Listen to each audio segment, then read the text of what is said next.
Welcome back to Zoom. మన ప్రతి వీడియోలాగే ఈ వీడియోలో కూడా చాలా ఇంపార్టెంట్ విషయాలు చెప్పబోతున్నా. సో మీ ఫోకస్ ఈ కొద్ది నిమిషాలు ఈ వీడియో మీద ఉంచాలని మనస్ఫూర్తిగా కోరుకుంటున్నా. ఇంకా విషయంలోకి వెళ్ళిపోతే, మన ఆంధ్రప్రదేశ్ లో ఏ మూల ఉన్నోడైనా, ఈవెన్ మీ వీధి చివర చిత్తు కాగితాలు ఏరుకునేవాడైనా సరే ఫేమస్ అయిపోయి ట్రెండింగ్ లోకి వచ్చేయాలంటే ఏం చేయాలి? పవన్ కళ్యాణ్ పేరుని వాడాలి. ఎస్, ఆయన్ని తిట్టాలి. ఎందుకు ఇలా ఆయన్ని తిడుతున్నావు అని అడిగితే, ఇది మన ఆంధ్రప్రదేశ్ ఫ్యూచర్ కోసం అని చెప్పి జనాల్ని ఎర్రిపప్పలు చేయాలి. ఇలా చేస్తే ఎవరైనా సరే ఫేమస్ అవడం పక్క. ఈ ట్రిక్ ని ఫాలో అవుతూ ఇప్పటికే చాలా మంది ట్రెండింగ్ లోకి వచ్చారు. కానీ వీళ్ళలో ఫస్ట్ ర్యాంక్ సంపాదించింది మాత్రం ఈ ప్రశ్న అనే ఛానల్లో ఉండే ఎరుపు మనిషి, అదే ఎర్ర కండువ వేసుకున్న మనిషి. సరే, ఇదంతా బానే ఉంది.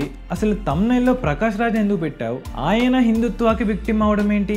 అసలు ఇప్పటిదాకా చెప్పిన వాటికి ప్రకాష్ రాజ్ గారికి సంబంధం ఏంటి? ఇలా చాలా రకాల క్వశ్చన్స్ మీ మైండ్ లోకి వస్తుండొచ్చు. వాటన్నిటికీ ఈ రోజు మీకు ఈ వీడియో ద్వారా ఆన్సర్స్ ఇస్తాను. ఫస్ట్ ఆఫ్ ఆల్, ఒక విషయాన్ని గుర్తుపెట్టుకోండి. పాలిటిక్స్ అంటేనే నెరేటివ్స్. ఏ పొలిటికల్ పార్టీ జనాల్ని వాళ్ళ నెరేటివ్స్ తో ఎక్కువ నమ్మిస్తుందో ఆ పార్టీ విన్ అవుతుంది. అది బీజేపీ అయినా సరే, కాంగ్రెస్ అయినా సరే. ఇలా చేయడం తప్ప అంటే చెప్పలేం. జనరల్లీ సొసైటీలో ఒక ఫ్యామిలీనే చూసుకుంటే అందులోనే చాలా రకాల గొడవలు అవుతూ ఉంటాయి. ఏ ఒక్క ఫ్యామిలీ మెంబర్ మొత్తం ఫ్యామిలీని అన్ని సమయాల్లోనూ హ్యాపీగా ఉంచలేడు. అలాంటిది ఒక పొలిటికల్ పార్టీ అంతమంది ఎమ్మెల్యేలు, ఎంపీలతో ఇంతమంది ప్రజలను డీల్ చేస్తున్నప్పుడు అందరికీ సమన్యాయం చేయడం అనేది ఇంపాసిబుల్. అలా అని జనాల్లో వీళ్ళ మీదకి ద్వేషం రాకుండా ఉండడం కోసం మనల్ని డైవర్ట్ చేసి మ్యానిపులేట్ చేస్తూ ఉంటారు ఈ పొలిటికల్ పార్టీస్. కాబట్టి మనం యాజ్ తెలివైన ఓటర్స్ లా ఏం చేయాలి అంటే, ఇప్పుడు నేను చెప్పిన ఫ్యాక్ట్ ని, రియాలిటీని అర్థం చేసుకుని ఎవరు ఎక్కువ మ్యానిపులేట్ చేస్తున్నారు, ఎవరు తక్కువ మ్యానిపులేట్ చేస్తున్నారు, అసలు ఎవరు డెవలప్మెంట్ కోసం కొంచెమైనా ట్రై చేస్తున్నారు, వీటన్నిటిని తెలుసుకుని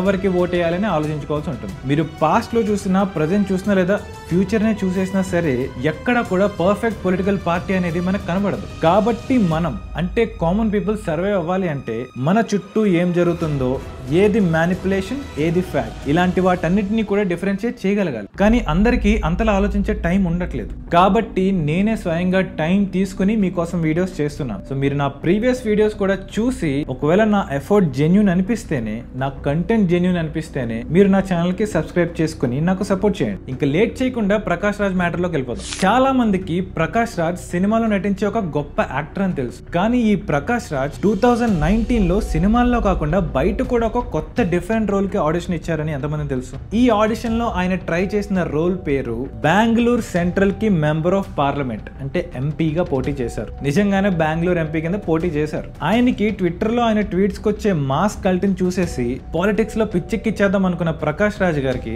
ఈ బెంగళూరు జనాలు లాగి లెంపకాయ కొట్టినంత పని చేశారు. ఎందుకంటే ఆయన పోటీ చేసినప్పుడు ఆ టైంలో విన్ అయిన బీజేపీ క్యాండిడేట్ కి 6 లక్షల ఓట్స్ వస్తే, కాంగ్రెస్ పోటీదారుడైన రిజ్వాన్ గారికి 5 లక్షల ఓట్స్ వచ్చాయి. అండ్ వీళ్ళ తర్వాత రేస్ లో థర్డ్ వచ్చిన మన ప్రకాష్ రాజ్ గారికి ఎన్ని ఓట్స్ వచ్చాయో తెలుసా? 28,906. దీని వల్ల ఈయనకి పాపం ఆయన కట్టిన డిపాజిట్ కూడా తిరిగి రాలేదు. అది మామూలు విషయం చెప్పండి.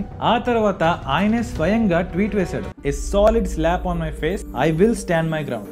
వాహ్, వాట్ ఏ ఆనెస్టీ. ఇప్పుడు ఈ విషయాన్ని ఎందుకు చెప్తున్నానంటే, కొంతమంది, అందరూ కాదు కొంతమంది, ఇలా దారుణంగా ఓడిపోయినప్పుడు ఏదోలా మళ్ళీ తిరిగి అటెన్షన్ ని గ్రాప్ చేయడం కోసం మన ఆంధ్ర వైపు వస్తూ ఉంటారు. అలా మన ఆంధ్ర వైపు వచ్చి, హే పవన్ కళ్యాణ్, ఏంటి ఎలా చేస్తున్నావు, ఏంటి అలా చేసావు, ఇలా కారణం లేకపోయినా సరే ఆయన పేరుని తీసుకొస్తూ హెడ్లైన్స్ ఎక్కేస్తూ ఉంటారు. ఇలా ప్రకాష్ రాజ్ గారిని బెంగళూరులో వాళ్ళు ఈడ్చి తంతే అక్కడి నుండి ఆంధ్ర వైపు తిరిగి ఇక్కడున్న జనాలు పిచ్చోళ్ళు అనేసుకుని హడావుడి చేయడం స్టార్ట్ చేశారు. ఏ రకమైన ఇష్యూ వచ్చినా మన పిచ్చి ఆంధ్ర జనాల్ని సైడ్ ట్రాక్ పట్టిస్తూ యాంటీ హిందుత్వ ఎజెండాతో కులాల వారీగా జనాల్ని వేరు చేసే ఒక చెత్త ఐడియాలజీతో ఉన్న జనంతో కలిసి రెచ్చిపోతున్నాడు. ఇంకా ఓపెన్ గా చెప్పాలంటే ప్రకాష్ రాజ్ గారికి హిందుత్వ అన్న, హిందువులు అన్న ఇష్టం ఉండదు. ఇన్ఫాక్ట్ హీ హేట్స్ సనాతన ధర్మ. అండ్ దీనికి ఒక స్ట్రాంగ్ రీజనే ఉంది. అండ్ ఇది నేను స్టార్టింగ్ లో అన్నాను కదా, ప్రకాష్ రాజ్ హిందుత్వాకి ఒక విక్టిమ్ అని, అంటే బాధితుడని. అది ఎలా అయ్యాడో ఇప్పుడు నేను చెప్పేది వింటే మీకు అర్థమవుతుంది. గౌరీ లంకేష్ అని ఒక ఫేమస్ కన్నడ జర్నలిస్ట్ ఉండేవారు. ఆవిడ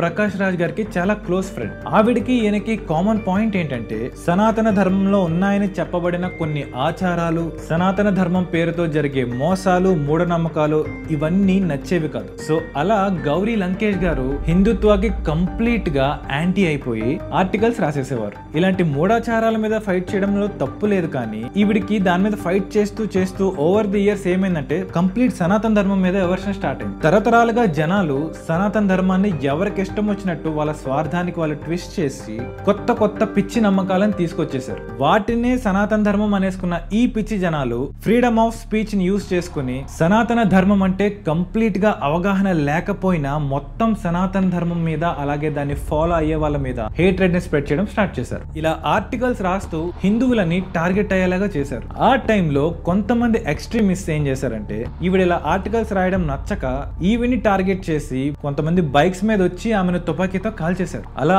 ఆమె చనిపోయారు. జరిగిన దాంట్లో ముమ్మాటికి ఆ షూట్ చేసిన వ్యక్తులదే తప్పు. అనవసరంగా ఇలా ఆమె ప్రాణాలు తీయడం అనేది క్షమించరాని నేరం. దీన్ని ఏ నిజమైన హిందువు కూడా సమర్థించడు. సో ఇలా అన్ఫార్చునేట్లీ ఆమె చనిపోవడంతో ప్రకాష్ రాజ్ గారికి లైఫ్ లోనే అతి పెద్ద పెయిన్ఫుల్ ఇన్సిడెంట్ కి ఇది మారిపోయింది. అండ్ దీనికి కారణమైన కొంతమంది హిందువుల మీద కోపం కాస్త మొత్తం సనాతన ధర్మమే ఆయనకి శత్రువుగా కనపడింది. అందుకే ఈ సనాతన ధర్మాన్ని నిర్మూలించాలి అనుకునే వ్యక్తులతో చేతులు కలిపి ఆయన ఒక కొత్త గేమ్ ని స్టార్ట్ చేశారు. ఆయనకున్న ఫేమ్ అలాగే యాక్టింగ్ స్కిల్స్ తో ఈ మెథడ్ యాక్టింగ్ వీటన్నిటిని యూజ్ చేస్తూ జనాలకి రకరకాల అబద్ధాలని నిజాలుగా పోర్ట్రే చేస్తూ మీడియాలో ముందుకు వెళ్తున్నారు. ఇన్ఫాక్ట్ ఈ దేశం డెవలప్ అవడం డెవలప్ అవ్వకపోవడం ఇదంతా వాళ్ళకి అవసరం లేదు. వాళ్ళకి ఉన్న పర్సనల్ హర్ట్ అలాగే ఈగోని సాటిస్ఫై చేసుకోవడం కోసం మనల్ని వాడుకుంటున్నారు. బీజేపీ పార్టీని చూస్తే ఇది సనాతన ధర్మానికి ప్రోగా ఉన్నట్టు కనబడుతుంది. ఈ ఒక్క కారణం మీదే ఒక వర్గం ఈ బీజేపీ మీద బురజల్లం స్టార్ట్ చేశారు.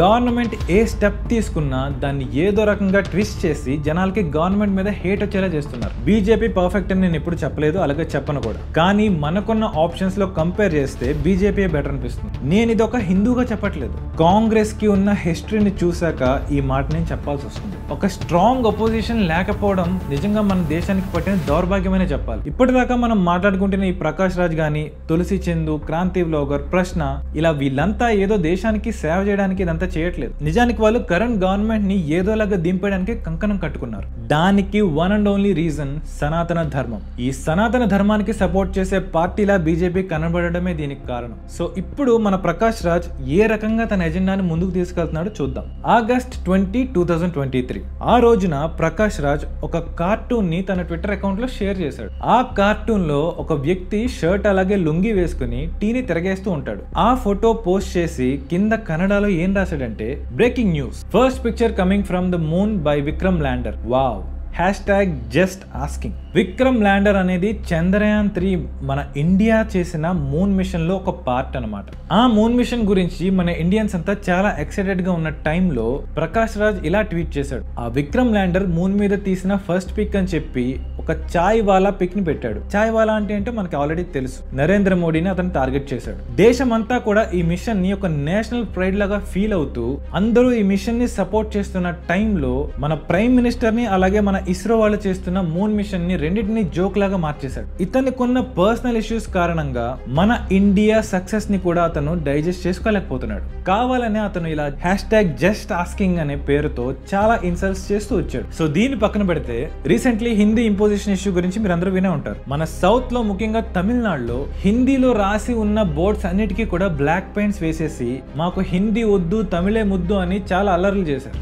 ఈ జరిగిందంతా కూడా ఒక పెద్ద పొలిటికల్ డ్రామా అని జనాలు రియలైజ్ అవ్వకపోగా ఈ సో కాల్డ్ లీడర్స్ ఎలా ఆడిస్తే అలా ఆడారు. ఆ పొలిటికల్ లీడర్స్ ఏమో ఇంట్లో కూర్చుని సినిమా చూశారు. మీకు అసలు ఈ ఇష్యూ ఏంటి, ఇందులో ప్రోపగండా ఏముంది అని అర్థం అవ్వాలి అంటే మనం 1937 లోకి వెళ్ళాలి. 1937 లో కాంగ్రెస్ పవర్ లో ఉన్న టైంలో మద్రాస్ ప్రెసిడెన్సీ హిందీ అనేది ఖచ్చితంగా అందరూ నేర్చుకోవాలని రూల్ పెట్టింది. ఈ రకంగా దేశమంతా ఒకే భాష మాట్లాడొచ్చు అని ఫీల్ అయ్యారు అప్పట్లో. దాంతో తమిళ్ని తొక్కేసే ప్రయత్నం చేస్తున్నారని అప్పట్లో చాలా ప్రొటెస్ట్ జరిగాయి. మళ్ళీ ఇదే కాంగ్రెస్ పవర్ లో ఉన్నప్పుడు 1965 లో హిందీని ఇండియాకు ఒక ఒఫీషియల్ లాంగ్వేజ్ చేయాలని ప్రపోజల్ పెట్టారు. మళ్ళీ same repeat, anti Hindi slogans తో చాలా మంది ప్రొటెస్టులు దిగారు, అల్లర్లు జరిగాయి అండ్ కొంతమంది చనిపోయారు కూడా. సో దెబ్బతో మళ్ళీ సెంట్రల్ లో ఉన్న కాంగ్రెస్ ఈ డెసిషన్ ని వెనక్కి తీసుకుంది. అప్పటి నుండి తమిళనాడులో 2 లాంగ్వేజ్ మోడల్ ని ప్రవేశపెట్టారు. ఈ 2 లాంగ్వేజ్ మోడల్లో ఇంగ్లీష్ అలాగే తమిళ్ నేర్పిస్తున్నారు. ఇంగ్లీష్ మాట్లాడడానికి మాత్రం ప్రతి ఒక్కడికి ఎక్కడ లేని ఊపు ఉత్సాహం వచ్చేస్తుంది, ఏ ప్రాబ్లం ఉండదు.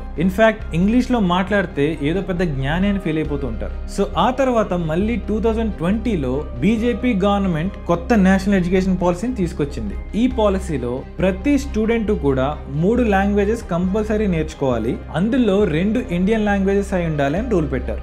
అంటే మనకి మన మదర్ టంగ్ అయినా Telugu or Tamil or whatever mother tongue ఏ లాంగ్వేజ్ అయినా దాంతో పాటుగా ఒక ఎక్స్ట్రా ఇండియన్ లాంగ్వేజ్ కూడా నేర్చుకునే స్కోప్ వచ్చింది. అండ్ ఆబ్వియస్లీ థర్డ్ లాంగ్వేజ్ వచ్చేసి ఇంగ్లీషే ఉంటుంది. ఇందులో మన మదర్ టంగ్ ని తొక్కేసే ప్రయత్నం ఏమీ లేదని మనందరికీ క్లియర్ గా అర్థమవుతుంది. అట్లీస్ట్ చదువుకున్నాడు ఈ పాలసీ వంక చూస్తే అర్థమయ్యే విషయం ఇది. కానీ దీనికి కూడా ఈ అపోజిషన్ పార్టీ వాళ్ళు ఈ ప్రకాష్ రాజ్ లాంటి వాళ్ళతో కలిసి ప్రాబ్లమ్ ని క్రియేట్ చేస్తారు. హిందీని మళ్ళీ వీళ్ళంతా ఇంపోజ్ మన మీద చేసేస్తున్నారు, మన మదర్ టంగ్ ని తొక్కేస్తున్నారు, ఇలాంటి ఫేక్ నెరేటివ్ ని బిల్డ్ చేసి ఈ పాలసీలో ఉన్న మిగిలిన విషయాలన్నీ పక్కన పెట్టేసి యాజ్ యూజువల్ జనాల్ని రోడ్డు మీద దింపేశారు. జనాలు కూడా ఇంకా గవర్నమెంట్ అగేన్స్ట్ గా స్లోగన్స్ చేస్తూ ప్రొటెస్టులు చేయడం స్టార్ట్ చేశారు. ఈ రకంగానే మనందరికీ ఉపయోగపడే ఈ సిఏఏ, ఎన్ఆర్సీ, డీలిమిటేషన్ ఇలాంటి వాటన్నిటినీ కూడా మనకు అస్సలు యూజ్ అవ్వవు. అలాగే ఇదంతా మనకి ఏదో డేంజర్ అని నమ్మించి సింపుల్ ట్వీట్స్, అలాగే పాడ్కాస్ట్, అలాగే వీడియోస్ తో గవర్నమెంట్ మీద మనకి విరక్తి తెప్పిస్తున్నారు.